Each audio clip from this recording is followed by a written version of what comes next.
Comrade Mbongwa Dlamini, the president of the Swaziland National Association of Teachers, SNAT, joins us for a sit-down. He shares with us on the different dimensions of struggles that educators are facing generally and in the face of the COVID-19 pandemic, including the contentious cost of living adjustment, the continued persecution of educators in the court system, and whether his disciplinary case constitutes union bashing and the suppression of the rights of workers to elect a leadership collective of their own choosing.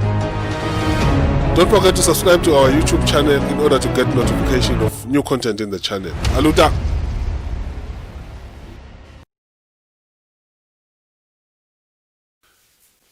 Let's move to the other issues that are topical, Comrade President. We witnessed a statement by SNAT demanding, one of the things they were demanding was overtime for teachers who are,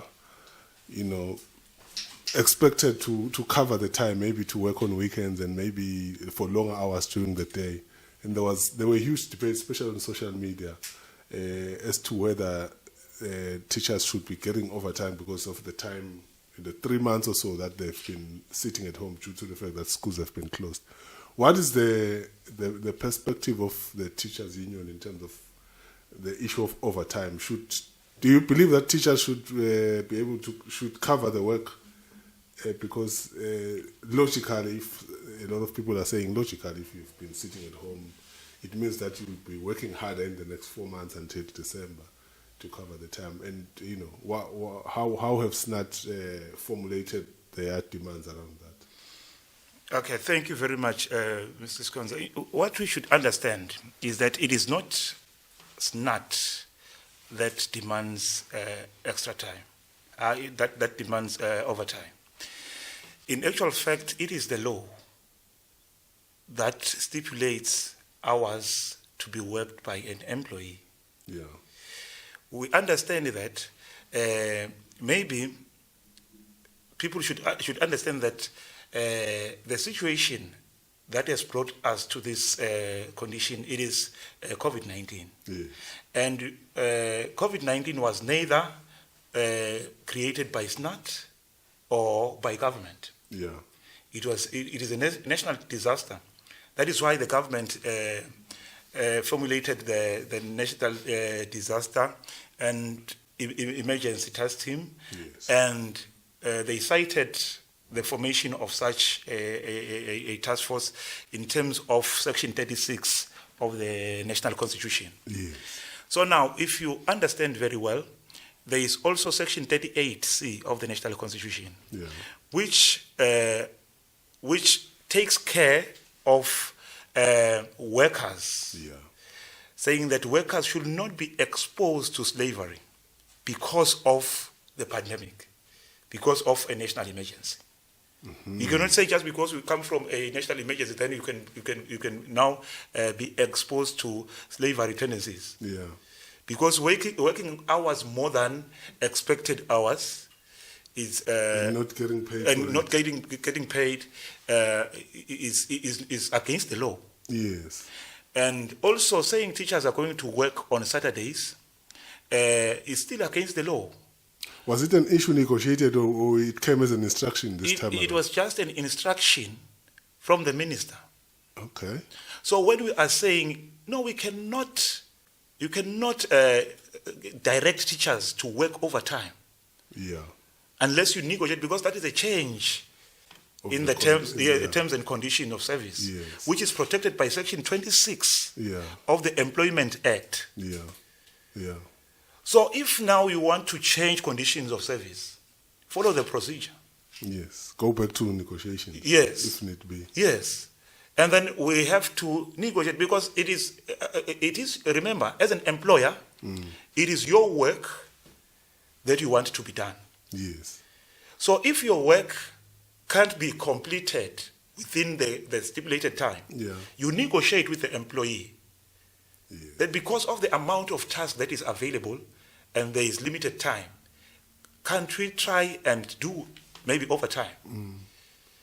Does government still pay overtime or do they compensate through leave days and things like that for other employees of the government? It is very funny, Mr. Skonza. Yeah. You see, a driver from the Ministry of Education Yes. will on Saturday take a kumbi to fetch a teacher who is going to be teaching on radio On radio, yeah. on Saturday. Yes. And the driver is going to claim overtime And be paid in cash. and be paid in cash. Okay. The teacher is not going to get anything. Yet he is also a civil servant. He's also a worker from the same government. In the same task to go to the Ministry of Education, to the radio station to teach. Yes.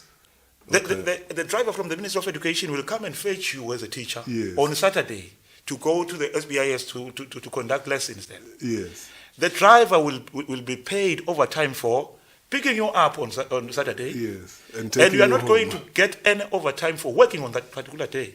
Uh-huh. So what's the rationale from government? Is it an issue of saying you were given the instruction to work overtime on time, and you have because some would argue that because you've worked less hours within a stipulated time period, maybe a week, but maybe it will not count now. Now, if schools are commenced, they may cite the issue of hours that you have not worked to say you actually don't deserve overtime. I've heard arguments like that to say, when you calculate the number of hours, you don't. Yeah, but maybe the time period could be an issue. In fact, what you should understand is that when you are talking about hours that I'm supposed to work, I don't just go to work and do the work without you as an employer giving me the work. Yes. Now, if the government, whether because of Corona or because of whatever, Yes. cannot give work to do to an employee, Yes. then you cannot blame the employee for not doing work. For not doing work, yeah. That's understandable. Yes, we should be talking about now, what are we supposed to do now that we have opened? My rights should not be compromised. I remain a worker with full rights. Yes, even after COVID. Even after COVID. Yeah. So you cannot make me to work overtime without paying me, saying that because I was earning money without doing work. Doing work, yes. Yeah, I wanted also, President, to touch on the issue of, I saw also the state, I don't know whether it's the same statement, the SNAT was talking about the number of teachers maybe whose contracts have not been renewed. The statement was to the effect that government must engage a certain number of teachers. I think it was 800 teachers. I can't remember the exact number. What is the status of the teachers who are on fixed-term contracts, given the time lapse between March and now? Had their contracts been renewed, most of them? Have they suffered, during this period? Now, what actually happens? There are teachers who happened to sign their contracts before the schools were closed due to the pandemic. The lucky ones. Yeah, the lucky ones. But there are those who happened not to have their contracts signed by the time COVID-19 decided to close schools. So those teachers who didn't sign their contract before the pandemic or before the unceremonious closing of school, they are not employed as we speak. They are not considered as employees by government because they've got no contract with government. Yeah. And this issue of contract by government is a wrong concept because government is giving every teacher who's supposed to be employed now on contract. So it's 1 year or 2 year contracts now? It depends. At times it is 2 years. You find that a teacher is replacing someone who has retired. Yes. But that teacher is going to be on contract. So it seems like there is now a policy that says we don't hire teachers on permanent and pensionable terms anymore. In fact, it's casualization of the teaching profession by the government. By the government. Are they doing the same to nurses, or it's just the teachers where it's happening? My understanding is that they are only doing it to teachers, but I've also had some nurses complaining of fixed-term contract. Yeah, this fixed-term contract. It is a problem because you find people, now we've got teachers who are on fixed-term contract. You find that they have been on fixed-term contract even for more than 15 years. That's a long time. And those people, if maybe by accident they die, Yeah, there is nothing for their kids. for their kids. Because they don't contribute to the They pension. don't contribute to fund. pension, Yeah. so they don't get anything.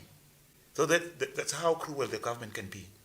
So do you have the statistics as to how many teachers now, around roughly how many teachers now because it affects the younger teachers, and when it starts they don't even pay attention to it. Maybe when they get to 40 then they will start saying, hey, I don't have pension per annum. Yes, in fact we have more than 3,000 teachers. 3,000. Yeah, it's more than 3,000 teachers who are on contract. In fact, there are some who are not, maybe some, you find that they have been posted to primary when they are supposed to be at high school. At high school. So the teacher has got a degree, Yeah. but is going to be paid with a diploma scale. So they end up being confirmed at primary. So they become permanent at the primary. So you are going to be earning as a diploma holder, yet you are a degree holder permanently. So you are undervalued. So you say now Permanently throughout your career. you find that the teacher will say, at least because I'm permanent and pensionable. Yes. So getting a salary worth a diploma is better than nothing. Yeah. Yeah. How did that campaign for equal, was it equal pay for equal qualification? It was I like that. It was equal pay for equal value of work. Okay. Yes. Which was based on the qualifications. Yeah, in fact, that one, they're saying, now, if there is a teacher at primary who is degreed Yes. and is doing a job and is paid for with grade C5. Yeah. Which is the degree. Yes, the degree. Okay. That, and another teacher at the same school has a diploma, but is doing the same job, Okay. teaching the same syllabus, Yes. but is paid differently. Yeah. The question is, why are they? What makes the difference? So for now, what makes the difference is the qualification. Yes. Now we are saying the qualification should be used for promotion, or rather, government should maybe give an allowance for extra maybe qualification. Yes. Yes, but it shouldn't be used to discriminate workers. Like you can have a bus conductor. The other one is doing Form 3, has a Form 3 certificate. Yeah. The other one has got a Form 5 certificate. Yeah. They are both conductors. Yeah. The other one is conducting a taxi to Moben, maybe another one to Spofane. Yes. So at the end of the day, at the end of the month, when you pay them salary, you cannot say, just because you have Form 5, you're supposed to get so much, this one, because she has got Form 3. But if they are doing the same job, why are you discriminating them? Hey, the masters holder teachers will kill you because they want to go up. They say we've worked so hard now. We have got teachers with masters, And but they are PhD, paid some of on them. degree. Yeah.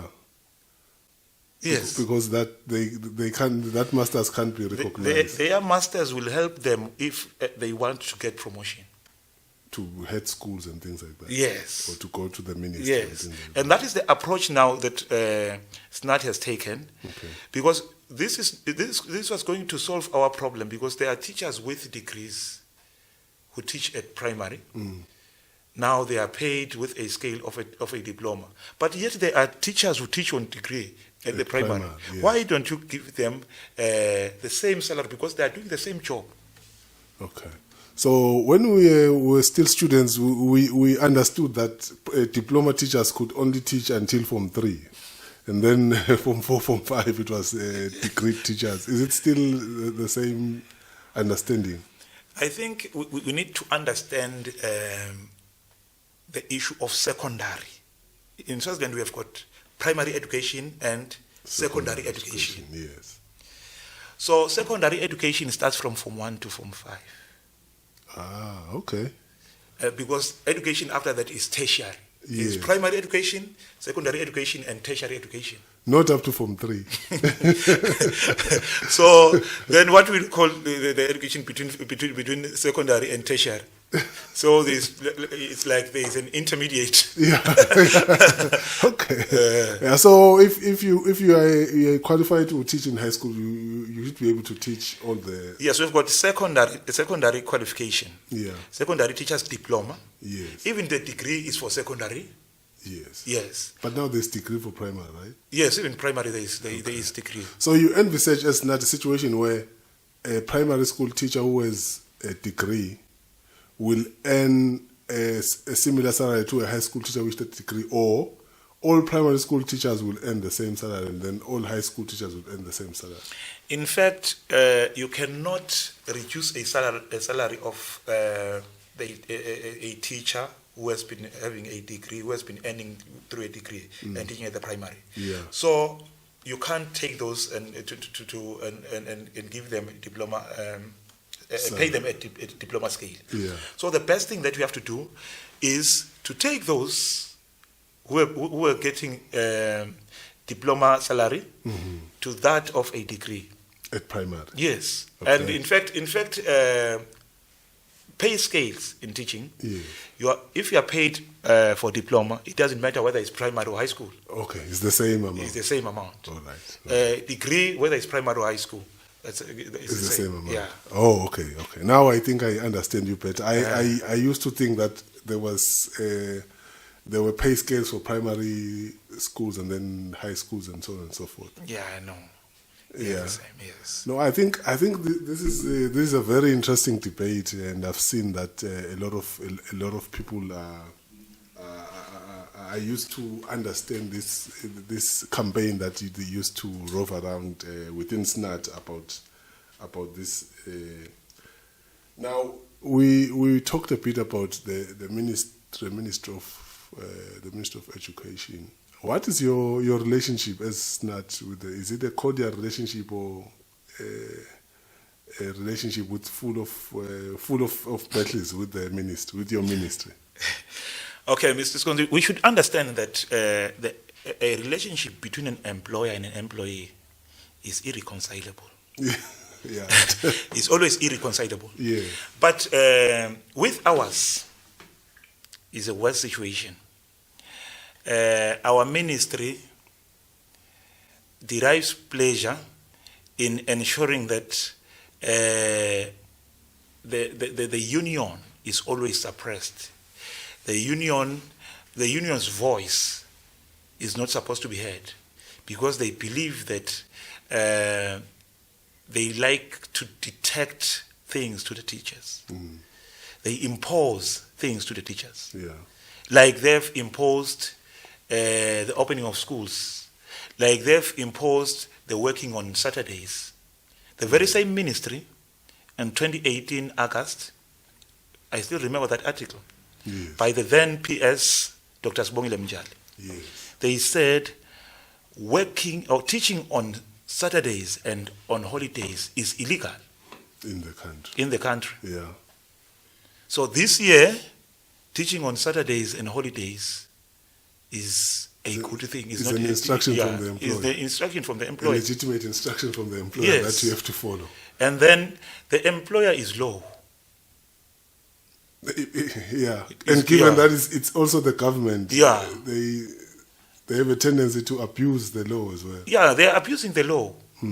They believe everything they say should be done without us questioning it. Yeah. So because SNAT challenges such orders, Yes. so that's the reason why we see the minister developing such a very negative attitude towards the union. What we have And you expect her to be better because she's recently left the profession when she joined politics in 2018? yes, 2018. Yeah. Maybe I can tell you one interesting issue about her. She was the head teacher at one high school, Malunga High School. Yeah. The way she was treating teachers. So she was not a cordial leader. She never. Really? Yeah. Okay. She even didn't allow teachers to read newspapers during the day unless it's break or lunch. Mm. You cannot read a newspaper on your spare time. So she was a terrible boss, if you can. And one contracted teacher, she was pregnant. She had to go for labor from work, straight from work. She didn't allow to give her maternity leave. Maternity leave. Yes, she said that you cannot get maternity leave because you are in contract. Yeah. If you go, we'll replace you. Yes. So she doesn't have a good record in working with teachers. Yeah, she can't cooperate. Yeah. She can't cooperate. So that is when the relationship between her and Snat started being sour. Because when she was head teacher. Yes, I was chairman of the branch by then. I led the delegation to try and address that problem. And we had squabbles. Now, when she became minister, I knew exactly what was going to happen. So she said she belongs to a principals association. Yeah. EPA. EPA was registered by then, not recognized. Because if you read the section 27 of the Industrial Relations Act, yes, that of registering and recognizing unions, you cannot recognize a union like SWAPA because they cannot meet the threshold. The 50% yes. Threshold. So they didn't have 50% of the membership of the people they said they were representing? Yes, they can't be representing head teachers because head teachers are supervisors. Yes. They unless they can form what we call a staff association. A staff association. I thought that was their intention. But they don't qualify to form a staff association because they are not in managerial position. Yeah, they are supervisors. They are just supervisors. Yeah. So you are first employed as a teacher. Yes. Before you become a head teacher. Yes. So you cannot be employed as a head teacher. It works for managers because managers are just employed as managers. You get employment to be a manager. To be a manager. So they don't qualify to be. They would argue that they don't qualify to be members of SNAT as well now that they are supervisors. No, they because there is now a contradiction. They have to discipline some members of SNAT as well and things like that. That's the problem. They do not have powers. They do not have jurisdiction to discipline a teacher. Teachers are only disciplined by the Teaching Service Commission. Okay. They supervise. And if there is any problem, they report to the TSC. In actual fact, not even the TSC, they have to report to the REO. Yes. Then it's the REO who takes the matter to the TSC. To the TSC. So now when they formed this organization of theirs, they needed to register it, they needed it to have negotiation powers. Yes. Now under this minister, do they have both now? They have been provided what they called a provisional recognition agreement, which is the first of its kind. Of its kind. I don't know anything of a provisional recognition agreement. What is that? Yeah. Okay. So now during negotiations they have representation. No. They haven't yet. They haven't yet. They haven't yet. Okay. Yes. But the ministry is working towards infusing them into the arrangement so that when they meet SNAT they also have. That is what they normally do. Each time we have stakeholders meeting, they also consult them. Okay. It was after we challenged them, saying that how do you consult this because you have no recognition agreement with them? Yes. They started doing that, what they called the provisional recognition. Recognition. So your view as SNAT is that they are supposed to be they are well represented in their SNAT constituency. In fact, they are our members. So you allow double membership? They are our members. We didn't mind it because it was not a union then because they were not recognized. Oh, yeah. But now because they are recognized, we are going to make sure that we deregister them. Yeah. Unfortunately, what makes them to keep on to maintain the dual membership, Yes. it is because of the SNAT co-ops. Uh-huh. They don't want to be deregistered from the SNAT co-ops. From the cooperative. Yes. Because they have so many benefits. Now. Yes. Yeah. Yes. Yeah.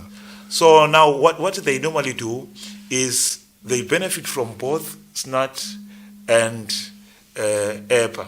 But you know what happens? If they have a problem that will need them to have to be legally represented in court, Yes. they run away from EPA and come to SNAT, so that SNAT can provide legal representation. Yes.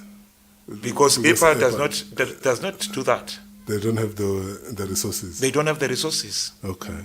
No, that's quite an interesting issue, because I've seen that over the years, the Principals Association has been very vocal. Yet, maybe 15 years ago, the principals were very vocal within SNAT in some time, but now it seems that there is a move for them to be recognized on their own.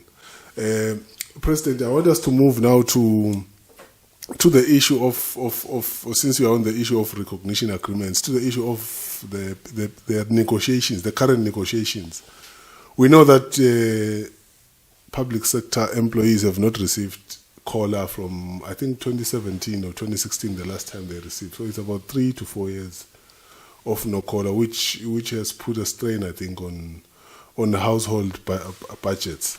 And now there is an offer of whether it's 3% or 5% or what are the issues now where government and the unions are entangling on untangling, so that the workers get their COLA, because some of them are really at desperate levels now. Yeah, I think, Mr. Skonze, the problem that we are facing right now, it talks to the negotiations framework. Yeah. The instrument that we use for negotiation. Because government said we have got 227 million for COLA. Yes, which can be converted to 3% across the board. Okay. Increase across the board. Now, as PSAs, we said, okay, we are taking the 227 million. Since you say that's Yes. what you have, yeah. But now we want to decide on the way of distributing the money. We said that those who are from grade A to C, they are supposed to be given 5%. Those from D to E, 3%. Yes. And those who are from F, they get 1%. F is the PSs and people Exactly. like that. Okay. No, the reason why they should, their 1%, yeah, it's a lot. is a lot of money, even greater than the 5% of those who are on grade C. That's true. Because if you earn for 35,000 per month, 1% is 350. Yes. And someone who's earning 1.8, I don't know what's the lowest rate. Yeah. Yeah, that's true. So now, instead of them, they said they are going to consult their principals. When they come back, they said, no, this won't work. When you want to get the reason why is it not working, this will make some scales to overlap. Okay. Because the higher percentage from those... That is not true. You've made the calculations? Yes, we said bring calculations. The problem is that when you're talking about F getting 1%, we are talking to them getting 1%. Those we are negotiating with. Doing negotiation. Yeah. And the way they take the message back also... Yeah, in fact, they are protecting themselves. Yeah. So we're not negotiating with the employer, but we're negotiating with other employees. Yeah. Who thought they are going to be affected by the outcome of what we have suggested. Yeah. And also, now, after that failed, we said, okay, if it fails, no problem. we said we are taking the 227 million. Now let us divide the 227 million by the total number of civil servants, which is around 42,000. Yes. So if you divide 227 million by 42,000, you get around 440 or 450. So every employee will have his salary being increased by 450. Whether you are a PS or you are sector cap, your increase is supposed to be 450. Whether you are a cleaner or you're supposed to get to 450. And we said that is a fair, I think, a fair distribution of the money. Yes. So they even refused that one. They said they are still going to report to their principals. So when they come back here, I know they're saying they're coming back on Wednesday. Next week. Yes. But I can assure you, they won't agree to it. So you think also they are looking at their take home themselves? Yes, that's the problem. They've calculated that 400. Yeah. If it was 3%, I would have maybe 2,000. Yes, that's the problem. They are being selfish. So how is it an issue that, as far as the teachers and the other civil servants are concerned, are there no people who are now desperate who are saying take whatever is on the table to maybe get you to take what you are not ready to take? In fact, one should appreciate and thank our members for their patience so far. We have done the calculations. People have seen what is it that they can get if we can sign for 3%. For 3%. Some of them it's far below the 400. Some can even get 90 Malangen as an increase. Yeah. So immediately get increase, prices will shoot up from the markets. Yes. And then we are not going to be able to afford it. Yeah. So the GNT also brought about two other new scenarios, saying that they want us to get 2% each, everyone get 2%. And then they said, and we get a once-off, which is supposed to be 15% of your basic salary. Your annual or your basic, your monthly okay. Basic. Okay. So if you earn 2,000, that's about maybe 300. Is it 250 yes, or 300? 300, around 300. Yeah. So getting 15%, you see, even that one will make them richer. The big guns. Yeah.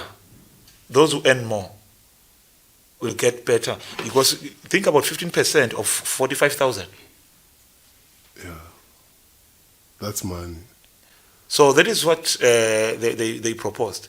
Also, they said, okay, if we don't want that, we can also have 2% everyone, and then 1,722 once off to everyone.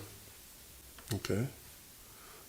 So one can conclude that you are getting closer to one another.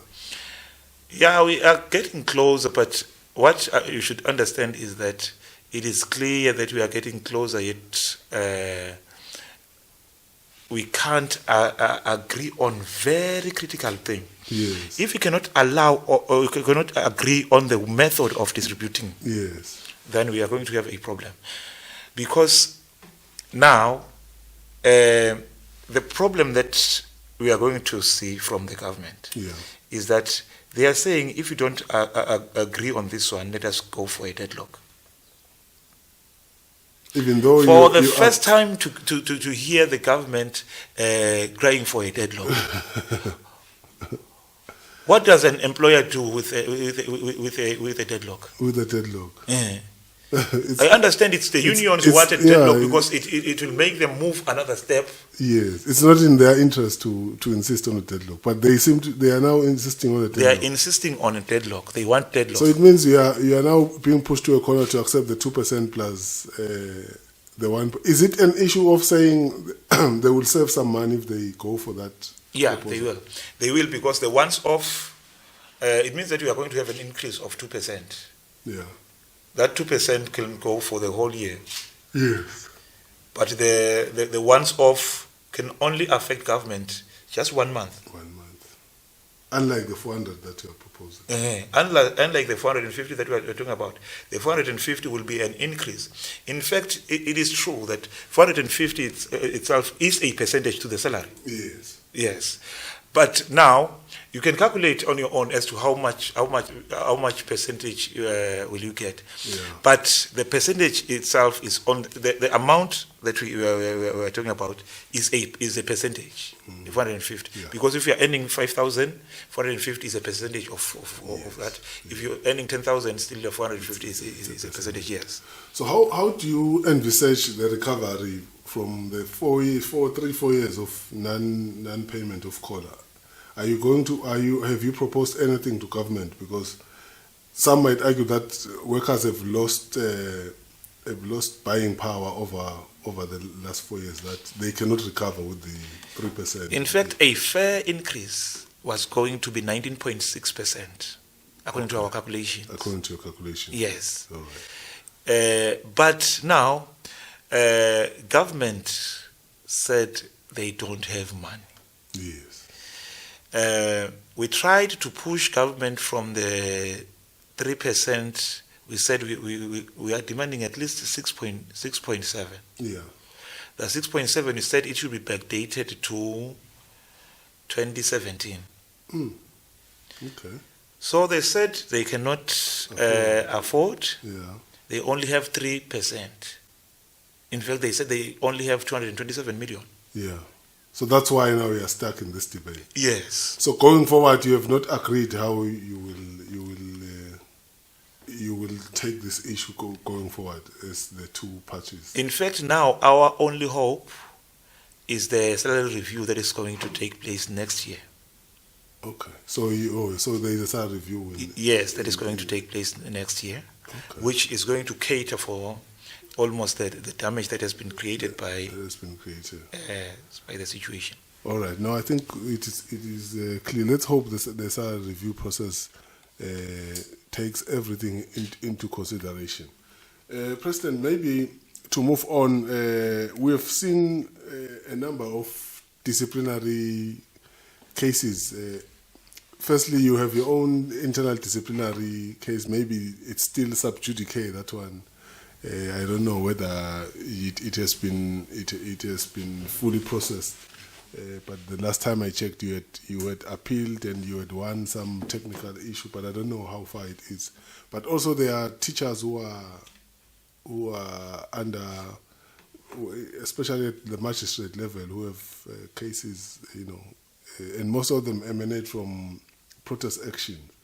What do you think is the challenge that has brought these developments to the teachers' union in particular?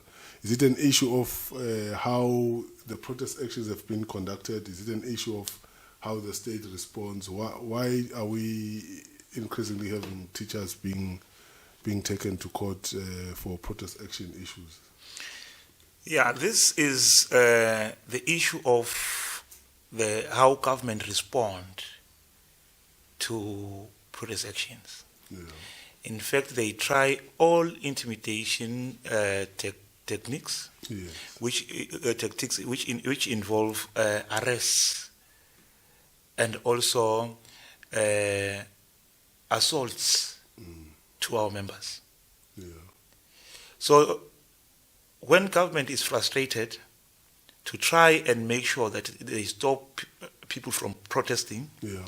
they either beat them up or arrest some. Yeah. So that next time when you call a protest action, very few will attend, because they know the past experience of those who have been assaulted. harassed by police through assaults and arrests. Yeah.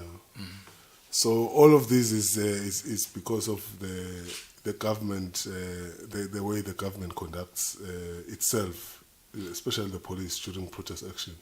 Yeah, in fact, it is because of that.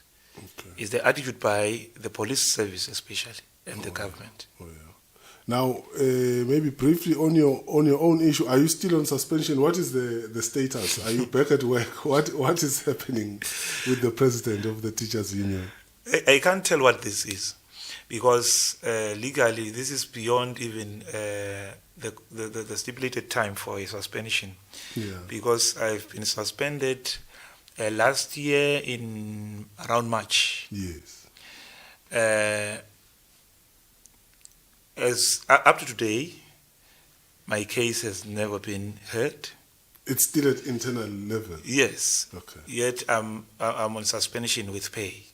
Okay. So meaning that government has got money to pay people without them doing work. Because government was supposed to make sure that if she knew she has a case, yes, she should have long finished my case, and then a verdict whether to expel me, so that they can replace. The verdict could as well be that you must. It could maybe it would not even go towards being expelled. You know, maybe suspension for 3 months without pay, and then you go back to class. If they think that you conducted yourself in unprofessional. And what's very funny, we were 2 from the same school who were suspended for the same case. Okay. In fact, what happened is they started writing me letters. Was it before you took the position of president or after? It is after I was president. Oh, okay. They started getting attention. Yes, they started writing letters. Complaining about, or they complained about my scheme book, saying that I didn't write target dates, I didn't write dates of completion, I didn't write the page numbers. Yeah. Such things. Of the books that you. Of the scheme book, yes. Okay. I said that after they wrote that letter, I said, but why are you targeting me? Because the same comments are in almost all the teachers in my school have got similar comments. But why in the scheme book? Yeah. In the scheme books from the head teacher when they return. Yes. Okay. Yes. I said to them, no, this amounts to victimization. Yeah. They started getting someone so that they can say, no, we are not targeting him, but we're doing it to everyone. Yes. So when they were about to charge me, they also charged him, and we were both suspended. Okay. What's funny, he attended his case, and his case was completed last year. Yes. Yes, late last year. But as we speak, the verdict has not been given. Or maybe it's because they're still waiting to conduct your case. Yes, they wanted to also to have me in the disciplinary hearing. Yes. I had some misgivings, which are the reason why I went to court. Yes, to interdict them, because yes. So now, if it was just a fair reason why, or maybe if it was a normal charge, yes, why are they not giving the verdict to that one? Yeah, or even in reinstituting your charges with the new guidelines from the court. If they were to change things here and there. Yes. So they've still not done anything after the court case. Yeah. Okay. So I don't know whether the president will have to serve his term under suspension. That would be history being made in the history of the teachers' union. I don't know if there's history like that. In fact, I know that Shabangu used to. Yeah, there's something worse than serving the whole term on suspension. Albert Shabangu was expelled. Why is serving as president? Why is serving as president?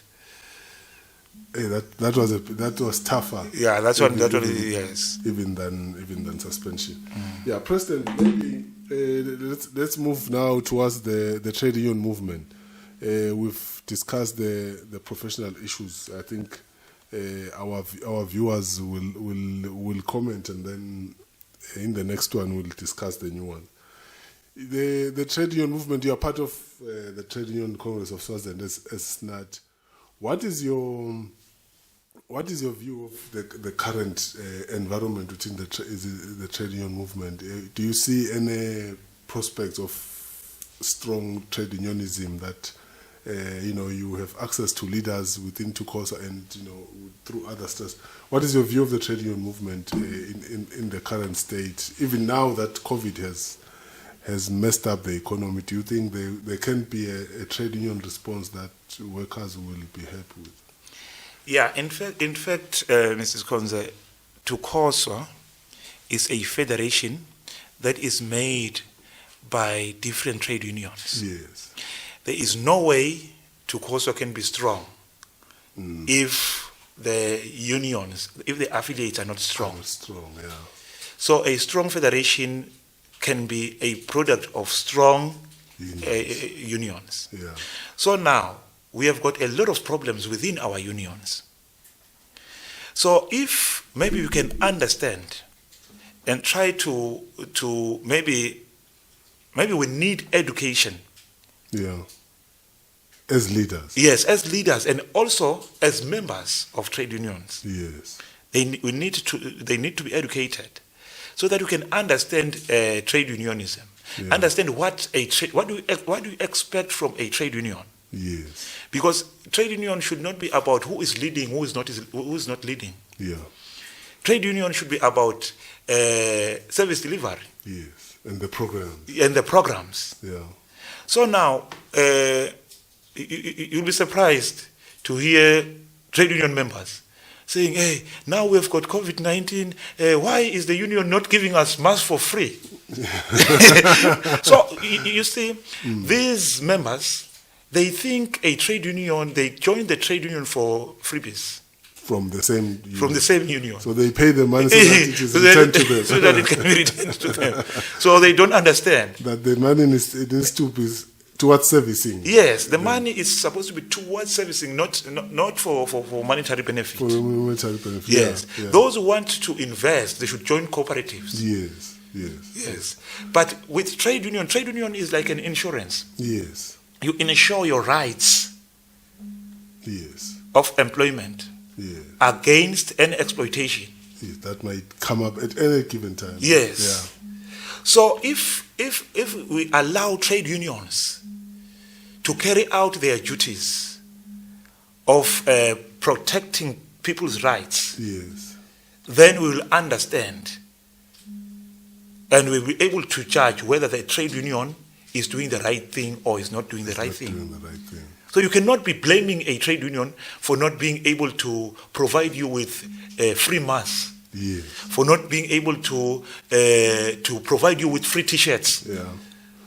Yeah, but these days I think it's quite difficult to be a trade union leader. I was engaging with some, I don't know if it's comrades who were saying about because they've not been cost of living adjustments and so on. So people, trade union members would say, is Sitanga trade union? How is it helping us in the last 3 years? Because we've not been getting salary increases and things like that. So I think it's quite difficult these days to be a trade union leader, because members would then say, if we are not getting a COLA, then some of the money must come back to us that we are paying to the trade union, as if the work stops and it stops servicing them and things like that because there is no COLA. In fact, our members should understand that the responsibility of leaders in a trade union is to go and negotiate. Yes. If the negotiations fail, then the responsibility to force the employer now lies with the membership. With the membership, yeah. There is something the membership has to do. Yes. If the membership cannot do anything, always pointing a finger at the leadership.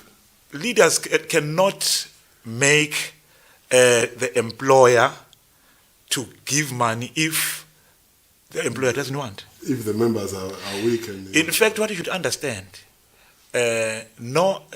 all employers, they don't fear the leadership, but they fear the members more than the leadership. Yeah. So during negotiations, if you can say to the employer, no, because I can see that we are not serious about the negotiations, Yes. let me go and report back to the membership. Yes. Because of the way, if the employer undermines the membership, we'll say, go and tell them. Yeah. They've got nothing. We don't care. You see that? Yeah. Because they know, even if you tell them, they're not going to do anything. Yes. But if they know that the members will rise, Yes. they will say, no. Yeah. Let's talk. Yeah. Yeah, that's true. So there is a lot of responsibility that members must also carry, so, in order to strengthen the trade union. And I think you are correct that maybe we should be conducting a lot of education and giving exposure to both members and leaders as to the new era of trade unionism. I want us to end, President, with you relaying to us how you've journeyed within the trade union movement to be where you are now, sitting as the president of probably the biggest union in the country. I don't know if there is a union with more membership than SNAT in the country. Some people say you have over 14,000, and some say you are at 10,000, but I don't know what the official figures say. But what has been where did the journey start for President Mbongwa, from where it started to be where he is now as a trade union member and then leader? Yeah, thank you, Mr. Skonze. First of all, yes, SNAT is the biggest union in the country, with over 14,000 members. Yeah. Myself, I started being a trade union member from the first salary that I got. It had 0.7 subscription to the union. To SNAT. Yeah. That was 1999. Yeah. When I started teaching. I became a SNAT rep there because I was so active. In fact, I was a president from the SRC because I was from William Pitcher by then. Okay. Yes. So I was. You had been president at Pitcher. Yes, I was president of the SRC. Okay. So I think the activism was within my blood. Yeah.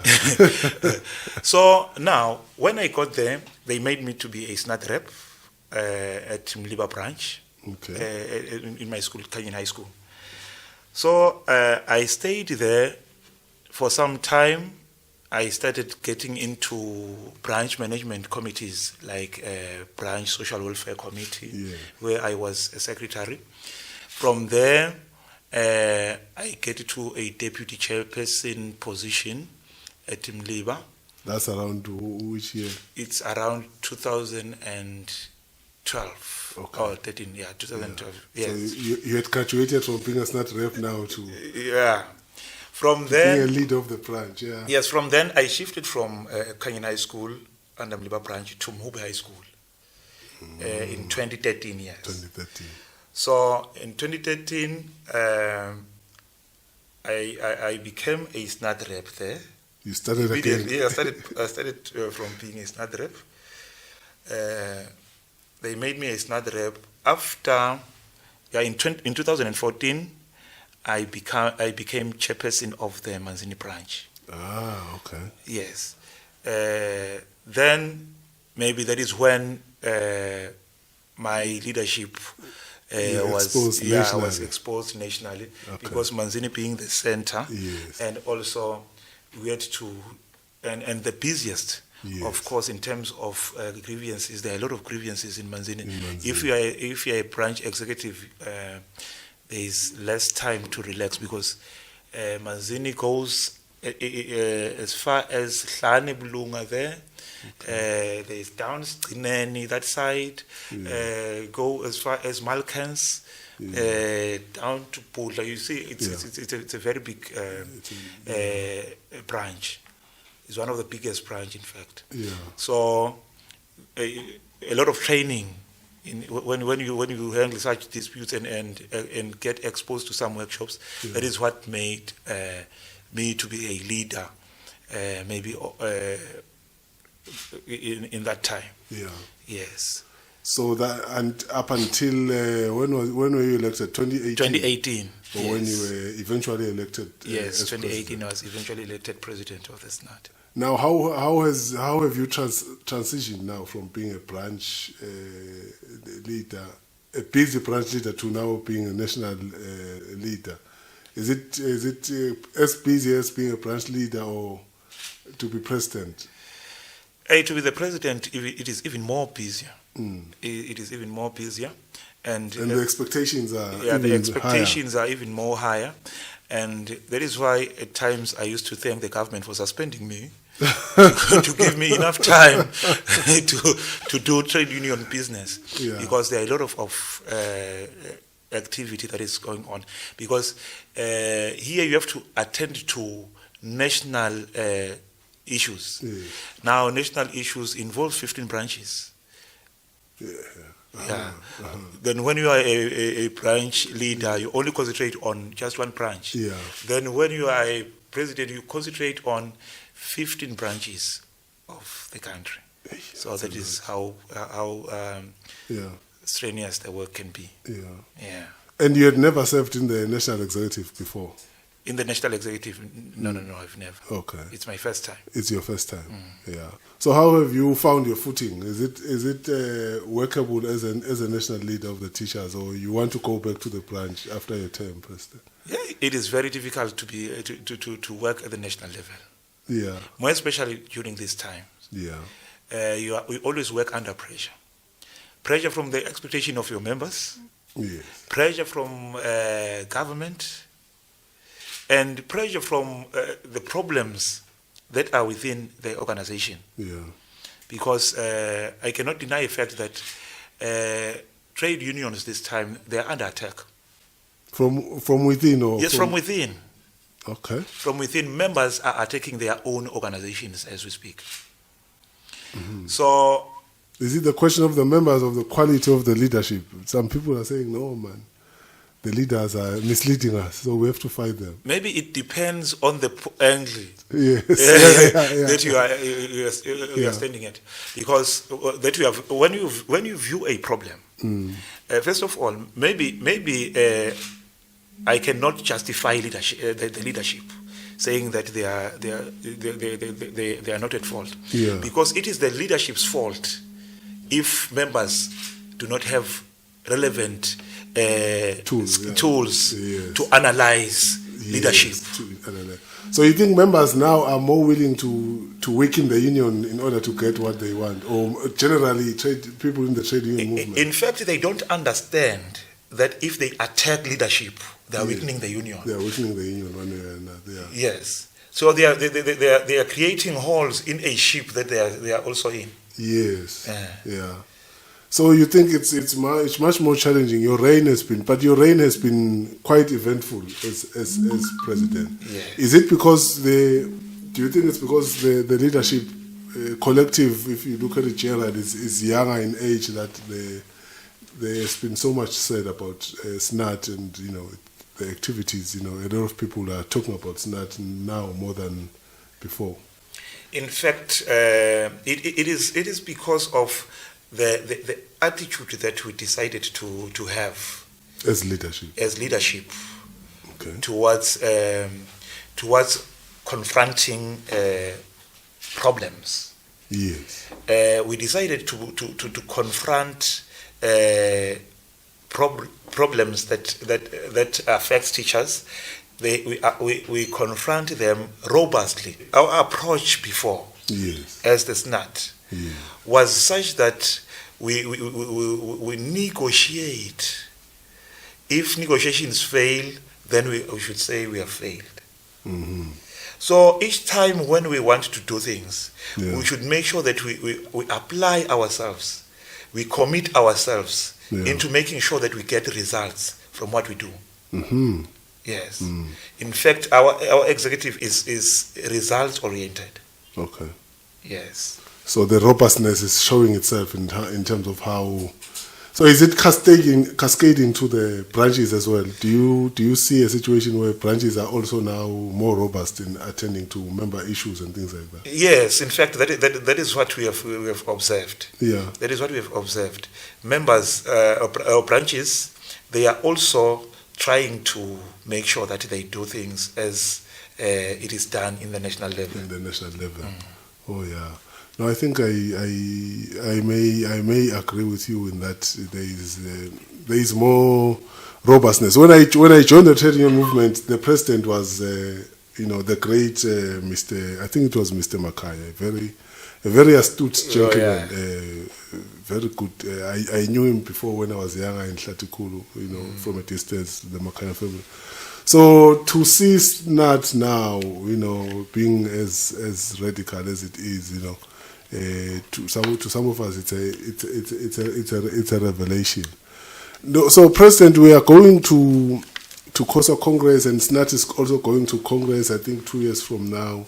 What future do you see for yourself as the president, and in the trade union movement? Because some people will serve one term and say, I'm going. Some people will say, no, the members, if I've done well and members want to retain me, I want to. So what future do you see for yourself within SNAT and national and even international? Because I know SNAT is playing a role in education international and other forums internationally. Okay, in fact, maybe it is a very difficult question, because what you should understand now, our term is 4 years. Okay. This is my second year. Yes. I'm just in the middle of my term. Yes. So I cannot maybe preempt what is going to happen 2 years after now. Yeah. Except for that, what I want to do as a leader of the organization is to make sure I work for the teachers. Yes. And then it is my work that is going to decide my destination. Yes. So the teachers are going to decide, because maybe I might be too close to see myself, but it is best to get it from people. People are going to evaluate. Yes. So in fact, elections are means of evaluation. Yes. They will evaluate and decide whether they were happy about my services while I was their president, and decide to give me another term. That is up to them. That is up to them. Yes. With the federation now, I wish, as I mentioned earlier on, that I wish to strengthen the union that I'm in. Yes. Before I think of what is supposed to happen to the federation. So as long as I will make sure that we have a strong union, and contribute quality members, quality leadership to the federation.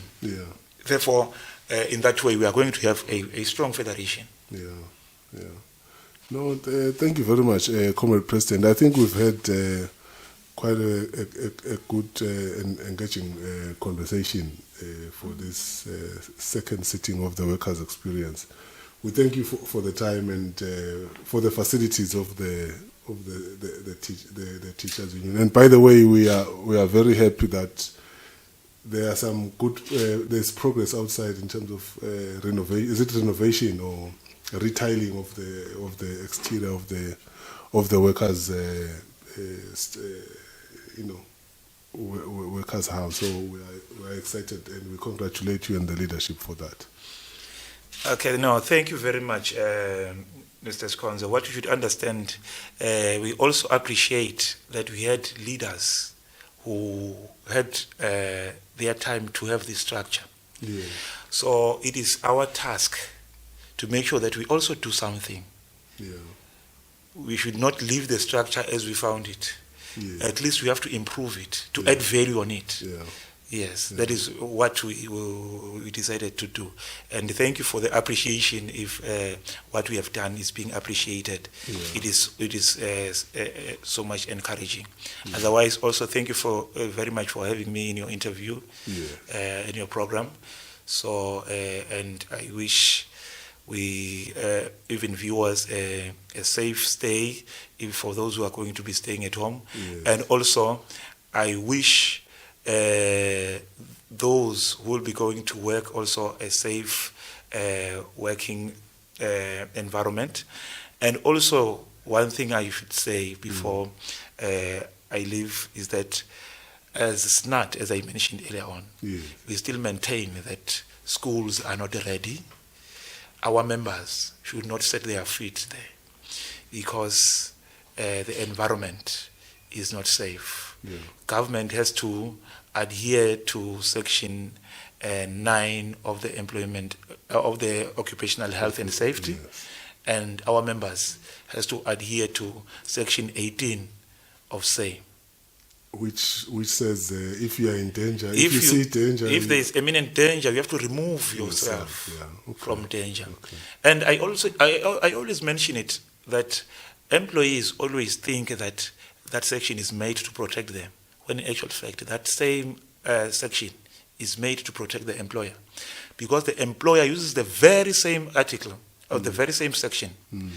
In case you end up being affected by the danger which you failed to run away from in the workplace, the employer will charge you with negligence. Yes, and say, because you saw the fire, why did you get in there? Yes, and so you are not going to be able to claim from the employer, because the employer, you say you are negligent. There is a provision in the law that says you should run away from danger. So now if someone has COVID and tries to blame, they'll say, did you sanitize? Did you wear your mask properly? Did you, all those things. So no, thank you very much, President. I hope, comrades, because there's been also headlines that said the teachers have defied you. I think you saw them early this week, where one of the newspapers was saying teachers defy SNAT and head back to work.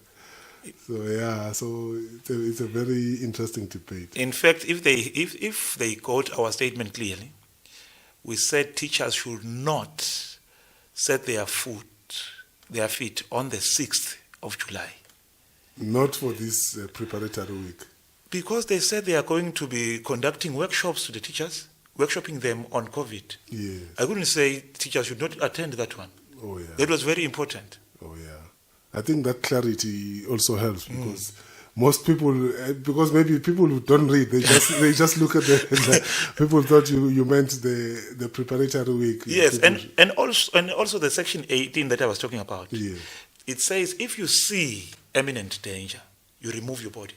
How can you see imminent danger if you're at home? They have to go to work and see the danger and remove themselves. Also, they will have to go to the schools on Monday and then remove themselves. So thank you very much, President.